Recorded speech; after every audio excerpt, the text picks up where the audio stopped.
Welcome and bienvenidos to our new program called Next Generation, highlighting the many creative journeys of next generation leaders. In this series, I will bring you the stories of young leaders in science, literature, medicine, education, and business. Those who have chosen to reach further, travel farther, innovate, and take the risks often necessary to make a difference in their own lives, in those of their families, their communities, and someday in the world. My name is Julieta Garcia. For over 22 years, I had the great privilege of serving as president of the University of Texas at Brownsville. Through that work, I came to know the stories of many of our students that overcame great obstacles to attend college and through great sacrifice of their own and of their families, make it through. Getting to know their stories was always a great inspiration to me. So I thought I'd chase some of them down, interview them, and let you hear in their own words what they're up to now, what their challenges were, and what they hope to accomplish in the future. I promise you will be as inspired, amazed, and humbled by their accomplishments as I have been. Now let's get started. It is my great pleasure today to welcome to our studio Luciana Morales. Luciana has a fascinating story about coming to us from way down south. And when you think of south, you think of Mexico, maybe a little bit further south, but you don't often think of Peru. Luciana came to us from Peru. So welcome to our studio today, Luciana. Thank you, Dr. Garcia. It's wonderful to have you here and to reconnect with you. It's my pleasure to be here today sharing this. So I want to give you an opportunity to tell your story and to talk about how it is that someone from Peru ended up in Brownsville and at UT Brownsville and all around the notion of chess. Tell us how it is that you came to be in Brownsville. Sure. I've always wanted to come to the United States to study, to work, and to develop, to grow as a person. And the opportunity first came up when I played a tournament in Vegas, of all places. There was this national tournament for girls over there in Vegas, and first prize was a scholarship to go to another university. This was not a full scholarship, so this wasn't something that my mom could afford. How old were you, Luciana, when you went to Vegas to play in that chess tournament? I believe I was 18. Okay. It was a pretty interesting experience because I had read a lot. I had heard a lot about Vegas and going there, but not in a plan to play or to enjoy any of the attractions that are so specific and associated with Vegas normally, yes, right? With Vegas. You don't think it was of about chess exactly. and Las Vegas. About chess. This experience, however, did open my eyes to the fact that there were several college programs in the United States that had teams that were very strong and that were recruiting team players. So I started to research, and I found University of Texas at Brownsville. And I remember going into the website, reading about the program, and reaching out, because back then I thought, what's the worst that can happen is that they will say, well, no, thank you, we're not looking for a player from a young girl in Peru. Exactly, yes. But instead, the response was positive, and Mr. Rusty Harwood, who was the chess program director at the time, he was very welcoming, and he was recruiting team players. And the cool thing is that there wasn't discrimination, so you could be a boy or a girl. So he did recruit me and another young lady from South America as well, from Colombia. Mm-hmm. And this was 2006, 2007. So I didn't come immediately after the offer. I did have a conversation with my mom, because as an only child, as a female, there were all of these concerns, of course, mm-hmm. that my family had. But my mom has been very supportive of me from day one to my chess career. Chess and supported by your mother in chess for years before you were 18. Was it 12 when you started competing in chess? I started competing internationally at age 12, but my story in chess has started earlier, because my first experience with chess was at 6. My mom had taught me to move the pieces at 6. It wasn't until age 8 when I really started becoming more competitive, and my mom had signed me up at 8 for a couple of summer camps, gymnastics and chess. I remember liking gymnastics more than chess. However, what turned the tables was that in chess I had this competition factor that I didn't have so much in gymnastics. I remember my first games, I didn't win, but I was so determined to no, I'm going to beat these girls because they had beat me, so I'm going to beat them. And in order to learn more, I remember asking the coach of the summer camp if I could participate in the summer camp for older girls. He was like, yeah, sure. And again, they would beat me. However, I grew that resilience to wanting to learn more, and eventually I ended up beating them. But one thing that I was very fortunate was that the coach back then, the coach of this summer camp, was one of the top players in Peru, and he's an international master. And I remember reading his name in the newspaper, and it was a little article that said Peruvian chess team prepares to go to the Olympiad. And so I remember seeing it and telling my mother, I want to do that. I want to go to to the Olympiads and represent Peru. So I think from early on I was exposed to that knowledge that when you are good enough at something, you can represent your country out there and you can do well. So by the time you came to UT Brownsville for chess, you had already been playing for years and competing for years. And so I ask you, and I know you're very shy about telling us all about the wonderful awards that you received, but you must tell us now. Sorry. Tell us a little bit. I mean, you won 2 Olympiads. Is that right? I went to two Olympiads, and so prior to coming to the U.S., I had been to those two Olympiads, but I had also participated in other international competitions, and I had good results. As I was telling you earlier, yes, at age 12, I started competing internationally. At age 12, I was playing in these tournaments for girls under 14.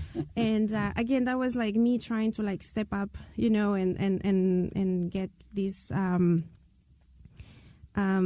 step up to the challenge. But it was a good experience. I didn't win any medals when I was 12 playing this 14.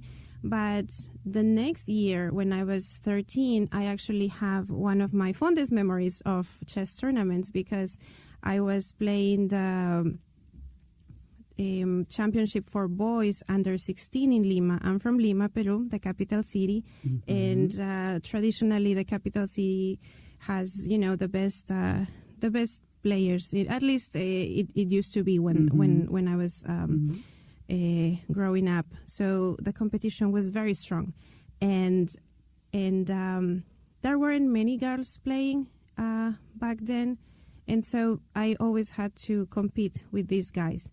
And it so happened that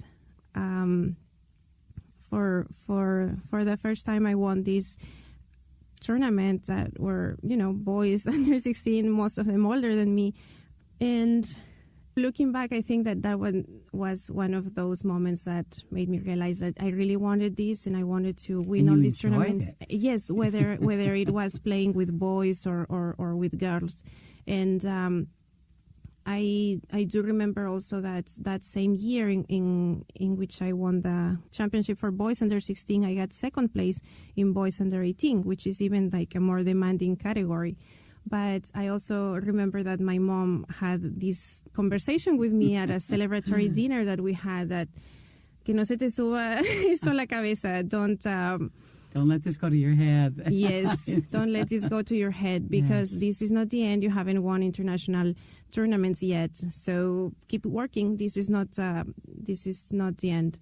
So at that time, I was a little bit bummed, like, whoa, Mom, I did something really cool. And another funny anecdote is that back then they would give a diploma to la mejor dama, the best lady, player, the best woman player.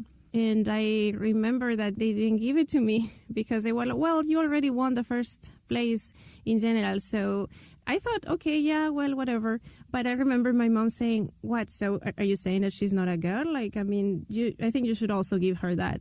So in looking back, my mom has always been, a great advocate and very outspoken about rights in general. She had obviously supported you playing chess, had challenged you, had even said, you can do much more than this.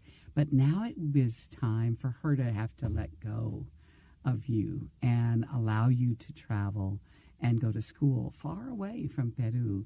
And so this was a moment of great decision on her part and yours. Did you ever hesitate to come to the United States? Was there a moment when you just said, maybe I just need to stay home with my mother, my grandmother, my family? Or was it just clear to you, I've got to do this? I think I was very enthusiastic, and I didn't hesitate back then when we were making the decision. And like you said, my mom has been very, very supportive when since the moment that she started like paying for my classes with private coaches, since she started paying for my trips, international trips, because as I was growing up, I think at that time support from the National Sports Institute in Peru wasn't mainstream. But she was there to support all of this. So when I won these international tournaments, like girls under 16, girls under 20, then girls under 18, and also the first place in the interzonal tournament, which is for adults and qualifies the winner to the World Cup, which made me become the first Peruvian woman player to qualify to that a World Cup of adults. Yes. I think like all of that led to that moment. Okay, well, I mean, you wanted to go there, so this is a moment. So I think it was to me, it was a natural progression for you, wasn't it? Yes. This is the next step. Yeah. Yeah, and it felt right because you've been preparing. Yes. However, I think that if there was a moment where I hesitated whether this was a good decision, was in my second semester.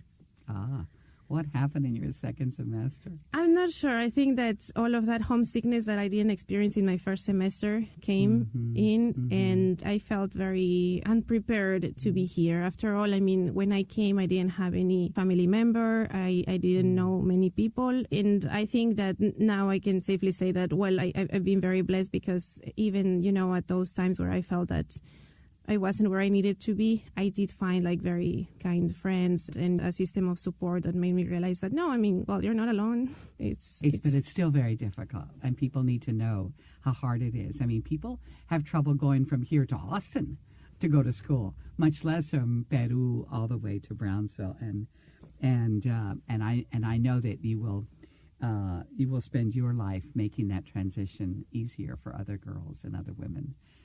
Because you've experienced it so emphatically yourself. But you stayed. Tell us about your time then at UTB playing chess. So I came in 2007. Back then, I think we had one team for sure in 2007 and 2008, because in 2008 we qualified for the Final Four. And that was pretty exciting because in our team we had 2 women international masters. We had an international master, and the other player was not a titled player, but we were very resourceful. We had this grit, and we made it work because I remember that the other teams had grandmasters, and I think we were one of the teams that qualified that didn't have any grandmasters. And but you were still there at the Final Four. Yes. So this is the Final Four of chess, not the Final Four of basketball. People would say to me all the time, I would be celebrating the Final Four, and they thought I was talking about basketball. Well, no, we were celebrating the Final Four of chess, and that means it's a Pan-American group. Tell us what Pan-American refers to in chess. Sure. So Pan-American is very important. It's more than just North America. It's all the way from Canada to Chile. All the countries in this beautiful continent are invited to participate. If I'm not mistaken, I didn't play the Final Four because by then there were changes in the team. We had recruited a couple of international masters from other countries in South America as well. I think at that time also I had a short stint in theater. So I ended up staying for that, but also because I wasn't anymore in the A team. In the A team, we had been recruiting more members, and they were also international students. Yes, some from South America, but then by that time we were doing Russia and other countries where we had begun to bring in other chess players, and so we had a very competitive team. Yes, I completely agree. I think that, I think that was my favorite season of being in the chess team, because we had this incredible team of international masters that later became grandmasters while here at the university. And we had this common background of coming from South American countries. So we had a very good rapport. We had Paraguay, that's right. We had Chile. So you all had a camaraderie, all being from Latin American countries. Yes. It felt a little bit better. You weren't so lonely, I think, once other young chess players came. So your time in chess was fantastic. So it was. You did extraordinary work as the first woman from Peru to go to the World Cup. To the World Cup, yeah. And so your mom now says, okay, you can go to the university, you succeed here in the chess club. And when did you decide not to go back to Peru? I mean, because you're still here and your university time was over for the moment. In addition to being in the chess team, which I really enjoyed, I was also branching out and I was participating in other extracurriculars. I remember getting into the philosophy club. And I was so active in the philosophy club. We started a radio show. It was called Thinking Out Loud with Dr. Potempa. So I did have other interests aside from chess. And also, as I was telling you, I mean, I had like this short-lived theater interest. It was a play about immigration, about the border and the Sonoran Desert. And interestingly, this play made me aware of a nonprofit organization that helps migrants as a humanitarian effort. It leaves water jugs on the desert, so whomever is crossing can hydrate. So later on, when I was in the New York Times Student Journalism Institute, my topic, my photo essay was about that. I had the opportunity to follow one of the members of this organization as he and a colleague were leaving these water jugs across the desert. So I did have this powerful experience of seeing clothes on the desert, and we saw helicopters around. It was pretty moving. So tell us about the New York Times internship or summer institute that you participated in. So my first job ever in life was at the Collegian, the student newspaper here at UTRGV. Our newspaper. After one semester, I remember having a little portfolio of photos that I had taken on campus and also outside of campus. And I read about this opportunity of applying to this Student Journalism Institute that was a collaboration between the New York Times and the University of Arizona. So I applied, not necessarily expecting to be selected, because I was aware that people from all over the country were going to apply, and probably they would have more experience, better eye, better composition, better mastery of photography than I did. But somehow I got the news that I was selected. So I this was about a 2-week boot camp that was in Tucson, Arizona. It was fantastic. We had staff from the New York Times come and mentor the students. We had our projects, and then as a photographer, I also had to document some stories for other reporters.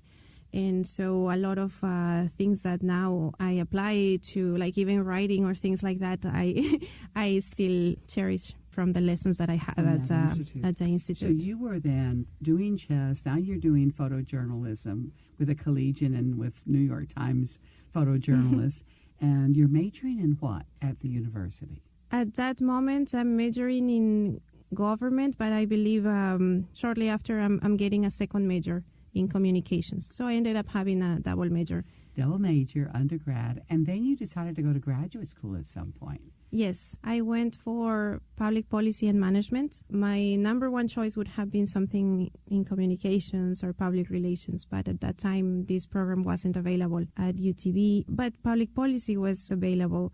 And this also was a great opportunity because the chess program had offered also to cover it full tuition.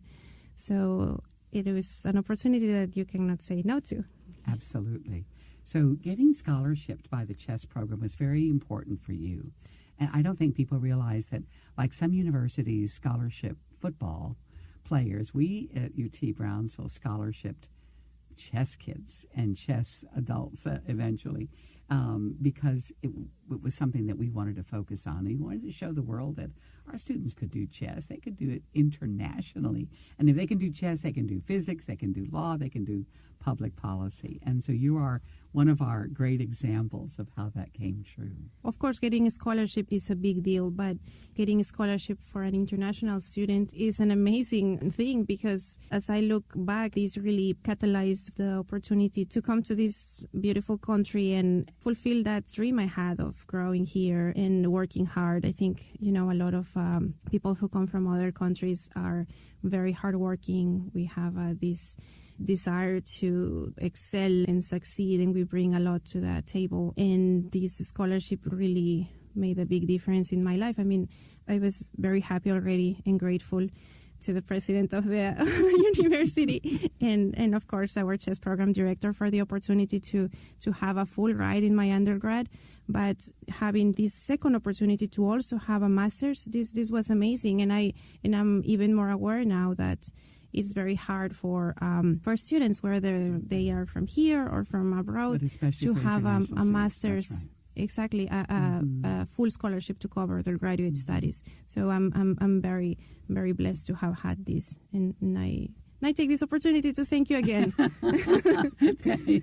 Well, I thank you, Luciana, for taking advantage and showing the world how powerful it is to have students from around the world come and become part of our democracy here in the United States. So you stayed here, you got married, and you're continuing to do a variety of very innovative things. As a matter of fact, someone said to you when they were talking about you, I think it was Nick Mitchell Bennett, said, "This girl is fearless." What was he talking about? What have you been involved in that elicited that response from him? Even before I graduated from the master's program, I started becoming a volunteer. And this has been very important to me. Since this community has given, so much to me, I want to be always in a position that I can give back. And one of the things that I was doing while I was still a student was volunteering with different projects and different community-based initiatives. And because of that, I started networking and meeting different people. And at some point, I ended up licensing and organizing the first TEDx Brownsville of the Rio Grande Valley. And this was 2013. It was called Challenge Sparks Change. There you go. And it was about overcoming issues, overcoming problems with creativity and with desire to do something powerful about it. So one of the speakers, as selected by the committee, was Nick Mitchell Bennett, who is a champion, of affordable housing in the state. As one of the speakers, we had this rehearsal, and I remember telling him my feedback about his presentation. I didn't think too much about it, but he told me later that he found it very refreshing that I had given him my feedback without any hesitation or. And that's when he called you fearless. Yeah, because you were so candid, something right? on those lines. And then, I had the opportunity to work with him because at Community Development Corporation of Brownsville, they opened a position for a special projects coordinator, and I got in, and I was with CDCB learning from Nick for almost 3 years, and then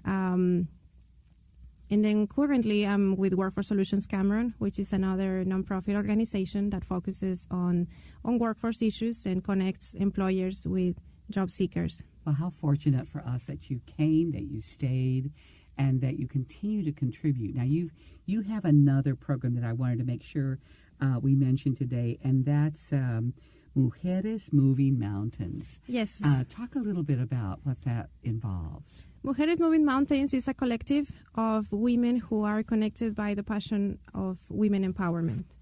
And we made the second TEDx Brownsville, and this was an absolutely amazing experience because we got to highlight 5 amazing women from our community that had in common that they were moving mountains. These women were from different industries, different generations, and it was astounding at how much talent, how much passion we found. There were so many applications,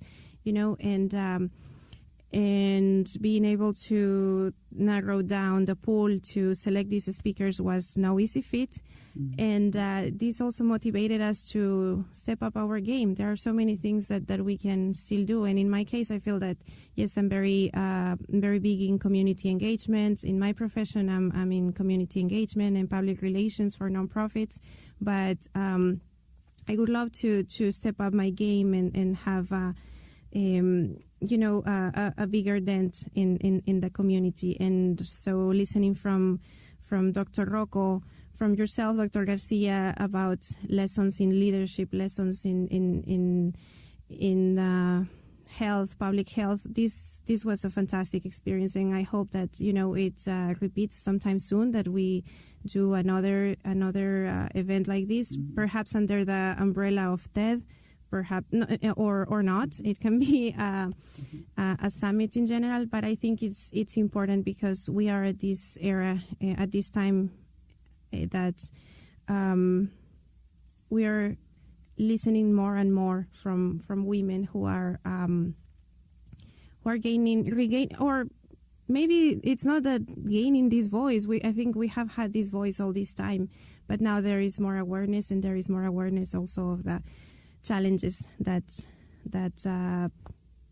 we have had in our stories. There certainly are, and you have done your part already. If you were to stop doing anything tomorrow, you would already have contributed a great deal to women's future here in the Valley and in Brownsville particularly. But you're just starting. You've got a long way to go. So we're going to continue to stay in touch with you, Luciana, because I have a feeling that we're going to be hearing about many, many other convenios, many other meetings, many other chess tournaments, whatever it is that you're involved in, or for women or for empowerment of people in general. So muchísimas gracias por darnos tanto de tu tiempo and all of the gifts and talents that you bring to our community. So the final word is, I'd like for you to give some consejos to women. So pretend I have about 100 students here wanting to get one consejo from you. What is, of all the things that you could tell them that would keep them in the trenches, working on those degrees or going back to school or trying to contribute to their community? I think if I had to give just one advice, it would be to not apologize, to embrace your strength. I think sometimes we women who are A-type and who want to achieve are seen as bossy, even as aggressive or abrasive. But I think this shouldn't deter us from speaking out loud, from standing up for the things that we believe in, from giving unapologetic feedback, And being fearless. From being fearless, yes. Thank you so much, Luciana. Thank you very, very much for joining us here in the studio. Thank you so much, Dr. Garcia. I enjoy this conversation, and I always look up to you, and I enjoy any conversation that we have. Thank you so much. Bueno, hasta pronto. Hasta pronto. Thank you for tuning in to Next Generation, a program highlighting the next generation of leaders in the Rio Grande Valley and beyond.